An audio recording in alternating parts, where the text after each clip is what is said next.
चलिए मित्रों, शुरू करते हैं हम अपना आज का करंट अफेयर।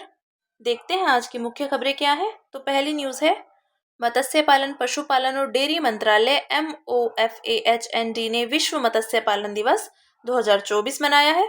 तो विश्व मत्स्य पालन दिवस वर्ल्ड फिशरीज डे 2024 की थीम थी India's blue transformation strengthening small scale and sustainable fisheries.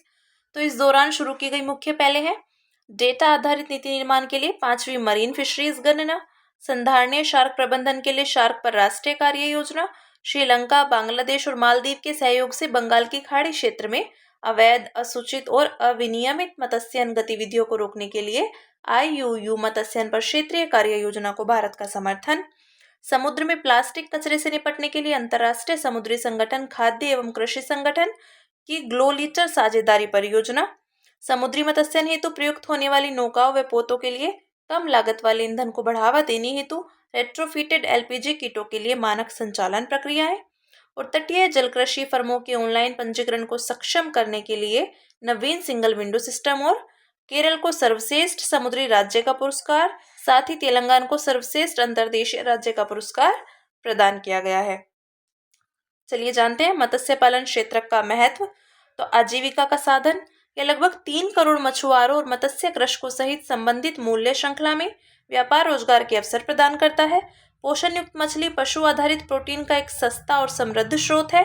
इस कारण यह भुखमरी एवं पोषक तत्वों की कमी को दूर करने के लिए सबसे स्वस्थ विकल्पों में से एक है। ठीक है, अब जानते हैं आर्थिक समृद्धि। तो FAO 2018 के आंकड़ों के अनुसार मछली उत्पादन भारत के सकल घरेलू उत्पाद में लगभग 1% और कृषि के सकल घरेलू उत्पाद में 5% से अधिक का योगदान देता है। ठीक है, ये बात की हमने मत्स्य पालन क्षेत्र का महत्व के विषय में। अब बात करते हैं भारत के मत्स्य पालन क्षेत्र के विषय में।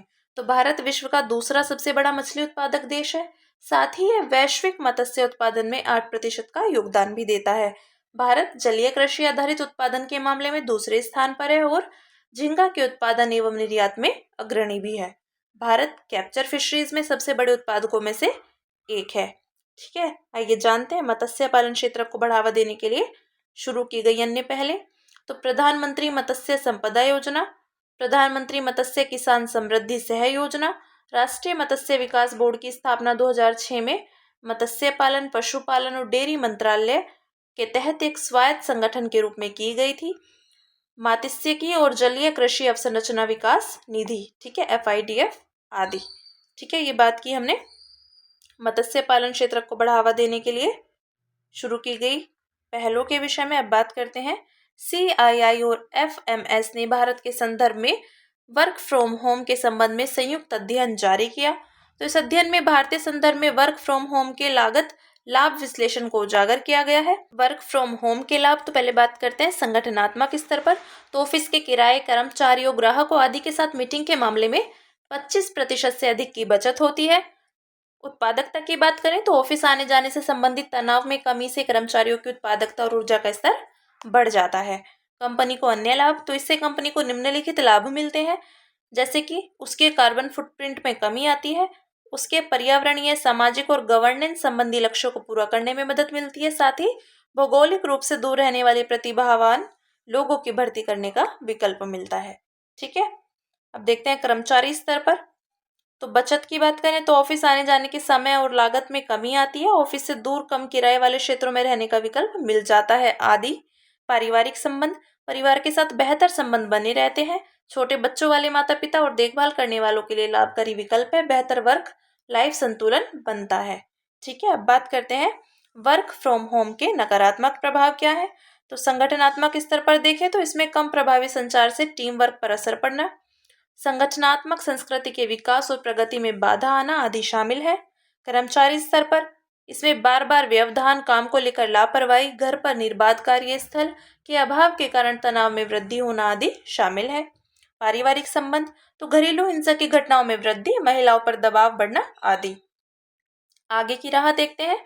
हाइब्रिड कार्यप्रणाली वह पद्धति है जिसमें कर्मचारियों से सप्ताह में कुछ दिन ऑफिस आने की अपेक्षा की जाती है। इसका उद्देश्य आमने सामने बैठकर काम करने के फायदों को वर्क फ्रॉम होम के लाभों के साथ बेहतर तरीके से जोड़ना है, ताकि कार्यक्षमता एवं संतुलन दोनों बनाए रखे जा सके।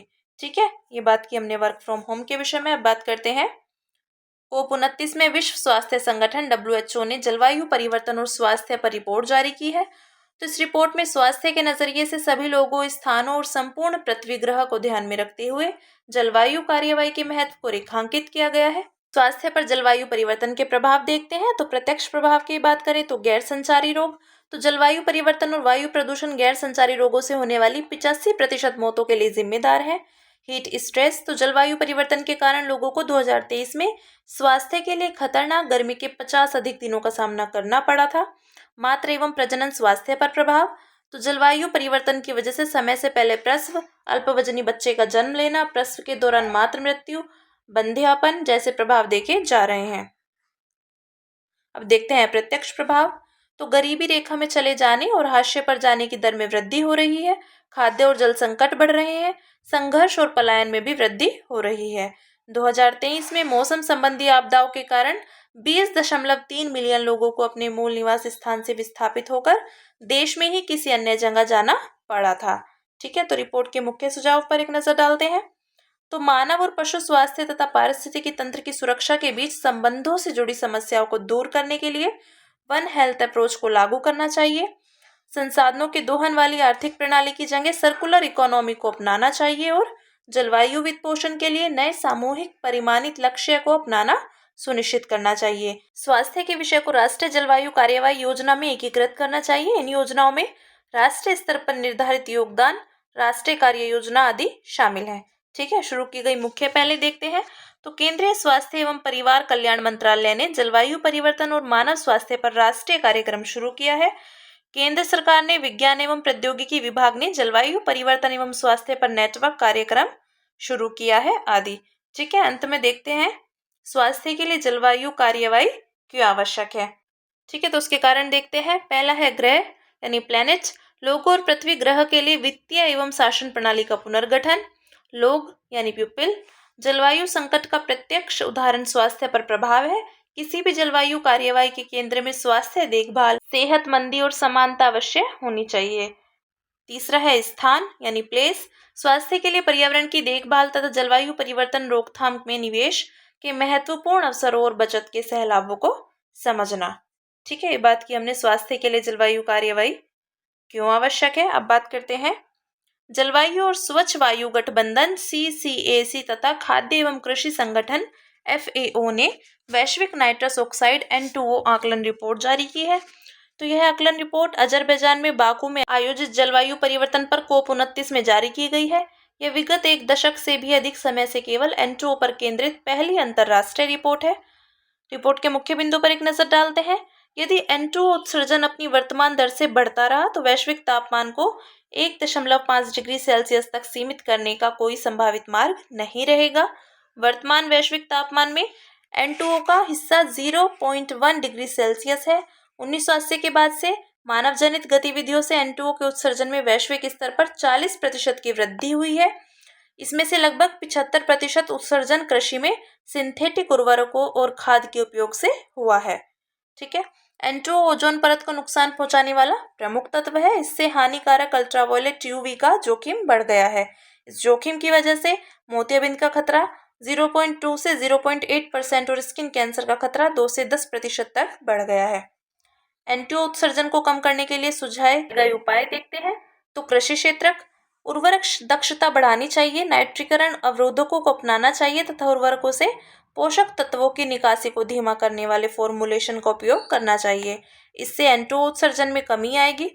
औद्योगिक क्षेत्र, तापीय प्रक्रिया से नष्ट करके या उत्प्रेरक प्रक्रियाओं को अपनाकर एडिपिक एसिड और नाइट्रिक एसिड से उत्सर्जन के प्रबंधन में 90 से 99% दक्षता प्राप्त की जा सकती है। एडिपिक एसिड सिंथेटिक फाइबर व फोम में उपयोग किया जाता है और नाइट्रिक एसिड उर्वरक उत्पादन में उपयोग किया जाता है। देखते हैं जीवाश्म ईंधन के उपयोग में कमी।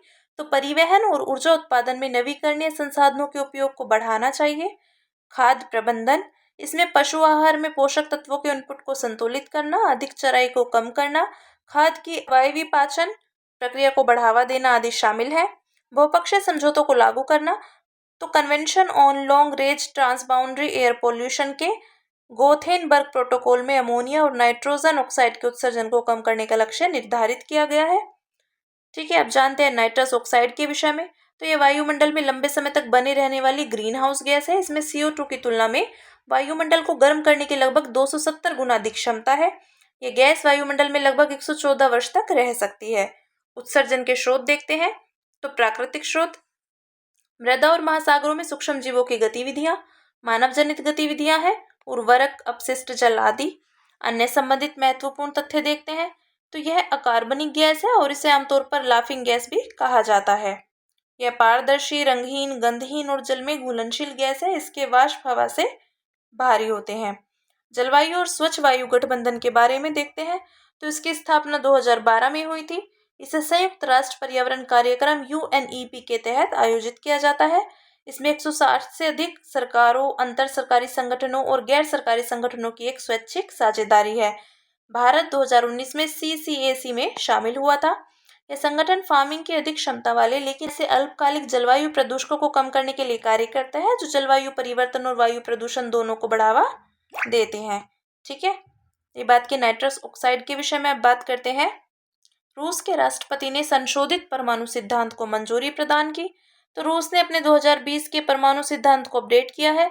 इस सिद्धांत में शत्रुओं को रोकने में परमाणु हथियारों की भूमिका की पुष्टि की गई है और उपयोग की संभावित परिस्थितियों को परिभाषित किया गया है। परमाणु सिद्धांत यह परमाणु हथियारों के उद्देश्य, विकास और तैनाती के साथ साथ उनके इच्छित उपयोग को भी परिभाषित करता है। जानते हैं रूस के संशोधित परमाणु सिद्धांत के विषय में। तो परमाणु हमले की विस्तारित परिभाषा, किसी परमाणु हथियार संपन्न राष्ट्र द्वारा समर्थित किसी परमाणु हथियार विहीन राष्ट्र द्वारा रूस के खिलाफ किसी भी आक्रमण को संयुक्त हमला माना जाएगा और यह परमाणु प्रतिशोध को उचित ठहराएगा। इससे स्पष्ट रूप से उन देशों का उल्लेख किया गया है जो रूस के खिलाफ आक्रमण के लिए अपने क्षेत्रों का उपयोग करने की अनुमति दे रहे हैं।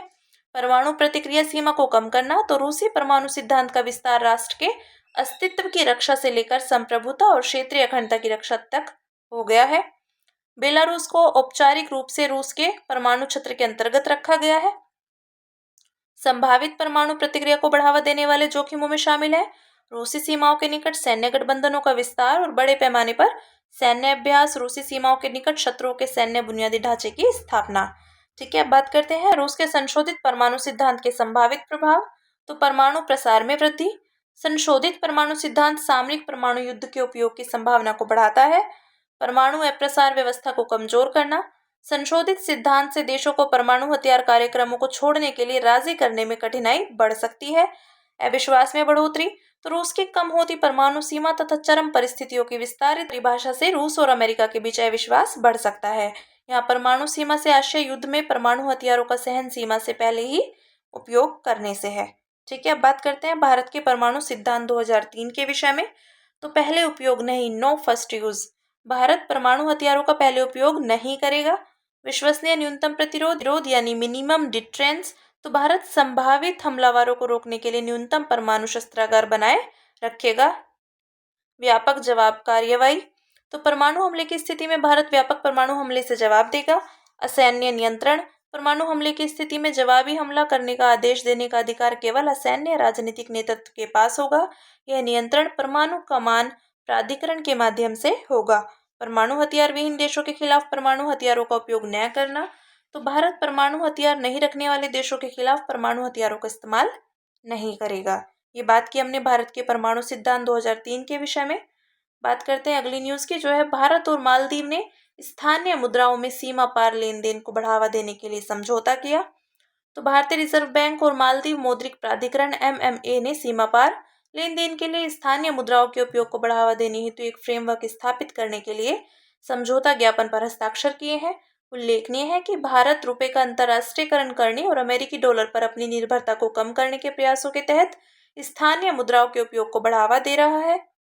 जानते हैं मुद्रा यानी रुपए के अंतर्राष्ट्रीयकरण के विषय में। तो मुद्रा के अंतर्राष्ट्रीयकरण को राष्ट्रीय मुद्रा के मूलभूत कार्यों के अंतर्राष्ट्रीय स्तर पर विस्तार के रूप में वर्णित किया जाता है। राष्ट्रीय मुद्रा मुख्यतः लेखा इकाई विनिमय के माध्यम और मूल्य के भंडारण के रूप में कार्य करती है। उदाहरण के लिए इसमें चालू खाता लेन देन और विदेश व्यापार के लिए रुपए के उपयोग को बढ़ावा देना शामिल है। बात करते हैं रुपए के अंतर्राष्ट्रीयकरण का महत्व। तो व्यापार संबंधी जोखिमों को कम करना। रुपए का अंतर्राष्ट्रीयकरण घरेलू कंपनियों को स्थानीय मुद्रा में अंतर्राष्ट्रीय व्यापार का इनवॉइस बनाने और निपटान करने में सक्षम बनाता है। इससे विनिमय दर से जुड़े जोखिम कम हो जाते हैं। व्यापक वित्तीय पहुंच, घरेलू संस्थाएं अंतर्राष्ट्रीय बाजारों का लाभ उठा सकती हैं। ऐसा इस कारण क्योंकि रुपए का अंतर्राष्ट्रीयकरण होने से बाह्य स्रोतों से पूंजी प्राप्त करने की लागत कम जाएगी और वित्त पोषण विकल्पों का विस्तार होगा। देखते हैं रिजर्व प्रबंधन। तो भुगतान संतुलन को स्थिर रखने के लिए अपेक्षाकृत कम विदेशी मुद्रा भंडार की आवश्यकता होगी। साथ ही विदेशी मुद्राओं पर भी निर्भरता कम होगी। इससे वैश्विक मुद्राघातों के प्रति अर्थव्यवस्था की सुभेद्यता में कमी आएगी। ठीक है, अब जानते हैं रुपए के अंतर्राष्ट्रीयकरण में मौजूदा चुनौतियां। तो शुरुआती दौर में रुपए की विनिमय दर में अस्थिरता बढ़ सकती है। ट्रिफिन दुविधा की स्थिति उत्पन्न होगी। इसका अर्थ है कि वैश्विक मांग को पूरा करने के लिए अपनी अंतर्राष्ट्रीय मुद्रा की आपूर्ति करने हेतु देश का दायित्व उसकी घरेलू मौद्रिक नीतियों के साथ टकराव पैदा कर सकता है। अप्रतिबंधित सीमा पार पूंजी प्रवाह के कारण अंतर्राष्ट्रीय आघातों के प्रति जोखिम में वृद्धि होगी। ठीक है, बात करते हैं रुपए के अंतर्राष्ट्रीयकरण की दिशा में उठाए गए कदम। तो आरबीआई ने अंतर्राष्ट्रीय व्यापार के लिए भारतीय रुपए में इनवॉइस बनाने एवं भुगतान करने की अनुमति दी है। रुपए को अंतर्राष्ट्रीय मुद्रा के रूप में बढ़ावा देने के लिए स्पेशल रुपया वोस्ट्रो अकाउंट सिस्टम को शुरू किया गया और भारत ने जापान, श्रीलंका और भूटान जैसे देशों के साथ मुद्रा विनिमय समझौतों पर हस्ताक्षर किए हैं। ठीक है, इसी के साथ बात करते हैं अन्य सुर्खियों की, जिसमें हमारी पहली न्यूज है अंतर्राष्ट्रीय आपराधिक न्यायालय आईसीसी। तो हाल ही में आईसीसी ने गाजा संघर्ष में कथित युद्ध अपराधों के लिए इजरायल के प्रधानमंत्री और हमास नेता के खिलाफ गिरफ्तारी वारंट जारी किया। इसके विषय में देखते हैं। युद्ध अपराध, नरसंहार, मानवता के खिलाफ अपराध और आक्रामकता के अपराध करने के आरोपी व्यक्तियों की जांच करने व उन पर मुकदमा चलाने के लिए स्थापित पहला अंतर्राष्ट्रीय स्थायी न्यायालय है। यह एक स्वतंत्र न्यायिक संस्था है। यह संयुक्त राष्ट्र का हिस्सा नहीं है। हालांकि संयुक्त राष्ट्र सुरक्षा परिषद आईसीसी के अभियोजक को कुछ मामलों की जांच सौंप सकती है। संस्थापक संधि। आईसीसी की स्थापना रोम संविधि से हुई है। यह संविधि 2002 में लागू हुई थी। इस संविधि पर संयुक्त राष्ट्र फ्रेमवर्क के तहत समझौता हुआ था। इसके 124 सदस्य हैं। ठीक है, भारत, इजराइल, संयुक्त राज्य अमेरिका, रूस और चीन आईसीसी के सदस्य नहीं है। मुख्यालय इसका नीदरलैंड की राजधानी द हेग में। नीदरलैंड की दो राजधानी है, एम्स्टर्डम और द हेग। तो जो द हेग है वो इसकी प्रशासनिक राजधानी है और जो एम्स्टर्डम है वो नीदरलैंड की आधिकारिक और शाही राजधानी है। ठीक है, इसी के साथ अब बात करते हैं आसियान रक्षा मंत्रियों की बैठक प्लस के विषय में। तो भारत के रक्षा मंत्री ने लाओ पीडीआर के वियंतियाने में 11वें एडीडीएम प्लस के अवसर पर संयुक्त राज्य अमेरिका के रक्षा मंत्री से भेंट की। एडीडीएम प्लस के बारे में देखते हैं। तो इसमें आसियान के 10 सदस्य देश और 8 संवाद साझेदार शामिल हैं। संवाद साझेदारों में ऑस्ट्रेलिया, चीन, भारत, जापान, न्यूजीलैंड, कोरिया गणराज्य, रूस और संयुक्त राज्य अमेरिका शामिल हैं। एडीडीएम प्लस की पहली बैठक 2010 में वियतनाम की राजधानी हनोई में आयोजित हुई थी। 2017 से एडीडीएम प्लस के मंत्री आसियान और आसियान प्लस देशों के बीच संवाद व सहयोग को आगे बढ़ाने के लिए प्रतिवर्ष बैठक करते हैं। इसका उद्देश्य क्षेत्र में शांति, स्थिरता और विकास सुनिश्चित करने के लिए सुरक्षा एवं रक्षा सहयोग को मजबूत करना है और इसमें व्यवहारिक सहयोग के 7 क्षेत्रों पर ध्यान केंद्रित किया गया है। ये क्षेत्र है समुद्री सुरक्षा, आतंकवाद से निपटना, मानवीय सहायता और आपदा राहत, शांति अभियान, सैन्य चिकित्सा, मानवीय दृष्टि से लैंडमाइन हटाने की कार्यवाही और साइबर सुरक्षा। ठीक है, अब बात करते हैं विजन पोर्टल के विषय में। केंद्रीय विज्ञान एवं प्रौद्योगिकी मंत्री ने विजन पोर्टल का शुभारंभ किया। यहाँ विजन से आशय विकसित Bharat initiative for student innovation and outreach network. देखते हैं विजन पोर्टल के विषय में। तो इसका उद्देश्य वंचित बच्चों में शिक्षा, कौशल विकास और नवाचार को बढ़ावा देना है। यह दूर दराज के क्षेत्रों में रहने वाले बच्चों के लिए मार्गदर्शन और प्रशिक्षण प्राप्त करने के साधन के रूप में कार्य कर सकता है। यह पोर्टल विजन इंडिया 2047 के तहत देश की आकांक्षाओं को साकार करने का अभिन्न हिस्सा है। ये बात की विजन पोर्टल के विषय में। अब बात करते हैं गगनयान के लिए कार्यान्वयन समझौता। तो इसरो और ऑस्ट्रेलियाई अंतरिक्ष एजेंसी एएसए ने भारत व ऑस्ट्रेलिया के बीच अंतरिक्ष गतिविधियों पर सहयोग बढ़ाने के लिए कार्यान्वयन समझौते पर हस्ताक्षर किए हैं। इसके विषय में देखते हैं। यह समझौता गगनयान मिशन के लिए चालक दल और चालक दल मॉड्यूल की रिकवरी पर दोनों अंतरिक्ष एजेंसियों के बीच सहयोग को सक्षम बनाएगा। यह खोज एवं बचाव कार्यों तथा क्रू मॉड्यूल को पुनः हासिल करने में ऑस्ट्रेलिया की भूमिका का समर्थन करता है, विशेष रूप से तब जब ऑस्ट्रेलियाई जल क्षेत्र के निकट अंतरिक्ष यान के ऊपर जाने के चरण में के दौरान कोई आपातकालीन निरस्त्रीकरण की स्थिति उत्पन्न हो। जानते हैं गगनयान मिशन के विषय में। तो इसका उद्देश्य 3 सदस्यीय चालक दल को 3 दिनों के लिए पृथ्वी की निचली कक्षा में भेजकर तथा उन्हें सुरक्षित रूप से पृथ्वी पर वापस लाकर भारत की मानवयुक्त अंतरिक्ष उड़ान क्षमता का प्रदर्शन करना है। ठीक है, अब बात करते हैं पादप पल्लवक प्रस्फुटन के विषय में। तो हाल ही में वैज्ञानिकों को इस तथ्य के प्रमाण मिले हैं कि मरुस्थलीकरण के कारण पोषक तत्वों से युक्त धूलकण बड़ी मात्रा में मेडागास्कर के दक्षिण पूर्व में हिंद महासागर में प्रवेश कर गए हैं। इसमें पादप पल्लवक प्रस्फुटन की परिघटना देखी गई है। पादप पल्लवकों के विषय में देखते हैं तो ये सूक्ष्म और एकल कोशिकीय पादप यानी शैवाल हैं। ये पादप समुद्र में पाए जाते हैं। ये समुद्र में कार्बन सिंक और खाद्य श्रृंखला को नियंत्रित करते हैं। पादप पल्लवक खाद्य श्रृंखला में प्राथमिक उत्पादक हैं। पादप पल्लवक प्रस्फुटन के विषय में देखते हैं तो यह पादप पल्लवकों की संख्या में अधिक वृद्धि की परिघटना है। अनुकूल दशाएं, समुद्री जल सतह का गर्म तापमान, स्थिर जल, बड़ी मात्रा में पोषक तत्वों की उपलब्धता आदि। प्रभाव देखते हैं इसके। ऐसे बायोटॉक्सिन का उत्पादन होता है जो समुद्री खाद्य जल में प्रवेश कर सकता है। समुद्री जल में ऑक्सीजन का स्तर कम हो जाता है। इससे मृत क्षेत्र यानी डेड जोन का निर्माण होता है। ये बात की हमने फाइटोप्लैंक्टन ब्लूम के विषय में। बात करते हैं पीजो इलेक्ट्रिक मटेरियल के विषय में। तो भारतीय शोधकर्ताओं ने पेप्टाइड आधारित adjustable piezo responsive nano material विकसित किया है। यह मटेरियल ऊर्जा संचयन और जैविक उपकरणों के निर्माण में मदद कर सकता है। पेप्टाइड अमीनो एसिड की एक छोटी श्रृंखला है। जानते हैं पीजो रेस्पॉन्सिव नैनो मटेरियल के विषय में। तो पीएन पर जब कोई यांत्रिक दबाव पड़ता है तो यह अपने भौतिक गुणों में परिवर्तन कर लेता है। यह अनोखी क्षमता दबाव पड़ने पर विद्युत आवेश उत्पन्न करने में मदद करती है। इस क्षमता के कारण इन सामग्रियों का उपयोग आमतौर पर सेंसर्स, एक्चुएटर्स और ऊर्जा संचयन करने वाले उपकरणों के निर्माण में किया जाता है। जब वे नैनो स्ट्रक्चर्ड सामग्रियों से बने होते हैं तो इससे बाह्य बल के प्रति उनकी संवेदनशीलता और प्रतिक्रिया बढ़ जाती है। ठीक है, अब बात करते हैं भारत NCX 2024 के विषय में। तो राष्ट्रीय सुरक्षा परिषद सचिवालय NSCS ने राष्ट्रीय रक्षा विश्वविद्यालय RRU के सहयोग से भारत राष्ट्रीय साइबर सुरक्षा अभ्यास का उद्घाटन किया। NSCS देश की आंतरिक और बाहरी सुरक्षा से संबंधित सभी मामलों पर सर्वोच्च संस्था के रूप में कार्य करता है। जानते हैं भारत NCX 2024 के विषय में। तो इसका उद्देश्य नए खतरों से निपटने के लिए साइबर सुरक्षा पेशेवरों और लीडर्स को प्रशिक्षित करके भारत की साइबर सुरक्षा व्यवस्था को मजबूत करना है। इसमें गहन प्रशिक्षण, लाइव फायर सिमुलेशन और रणनीतिक निर्णय लेने का अभ्यास शामिल है।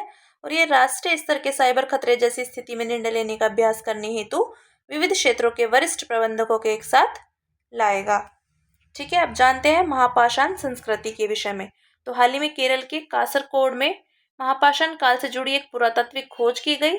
इस खोज में लोहे के औजारों से बनाई गई शैलकृत यानी रोकट नक्काशी प्राप्त हुई है। इन नक्काशियों में बच्चों और वयस्कों दोनों की मानव आकृतियों का चित्रण किया गया है। जानते हैं महापाषाण संस्कृति के विषय में।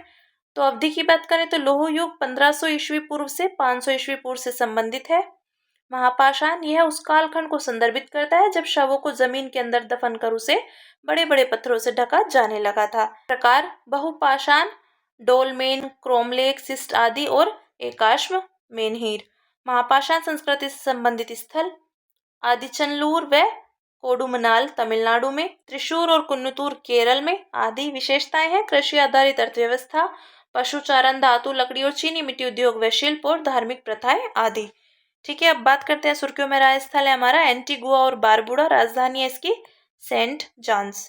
प्रधानमंत्री ने गुयाना के जॉर्ज टाउन में दूसरे भारत कैरिकॉम शिखर सम्मेलन इंडिया कैरिकॉम समिट के अवसर पर एंटीगुआ और बारबुडा के प्रधानमंत्री से भेंट की। भौगोलिक अवस्थिति की बात करें तो एंटीगुआ और बारबुडा एक कैरिबियन द्वीप है। यह पूर्वी कैरिबियन सागर के लेसर एंटीलीज में अवस्थित है। समुद्री सीमा इसके उत्तर पश्चिम में एंगुइला यूनाइटेड किंगडम और सेंट बार्थेलेमी फ्रांस, पश्चिम में सेंट किट्स व नेविस संघ, दक्षिण पश्चिम में मोंटेसेराट यूनाइटेड किंगडम तथा दक्षिण पूर्व में ग्वाडेलोप फ्रांस में अवस्थित है। ठीक है, भौगोलिक विशेषताएं देखते हैं। तो एंटीगुआ की तटरेखा काफी जटिल है। इसमें कई खाड़ियां व उच्च अंतरीप हेडलैंड्स शामिल हैं जो चट्टानों और उथले जल से घिरे हुए हैं। सबसे ऊंची चोटी है माउंट ओबामा। बात करते हैं कैरिबिया द्वीपों के बारे में। ये द्वीप वेस्ट इंडीज के नाम से भी मशहूर है। तो ये द्वीप अटलांटिक महासागर में, फ्लोरिडा के दक्षिण पूर्व में, मध्य अमेरिका के पूर्व में और दक्षिण अमेरिका के उत्तर में अवस्थित है।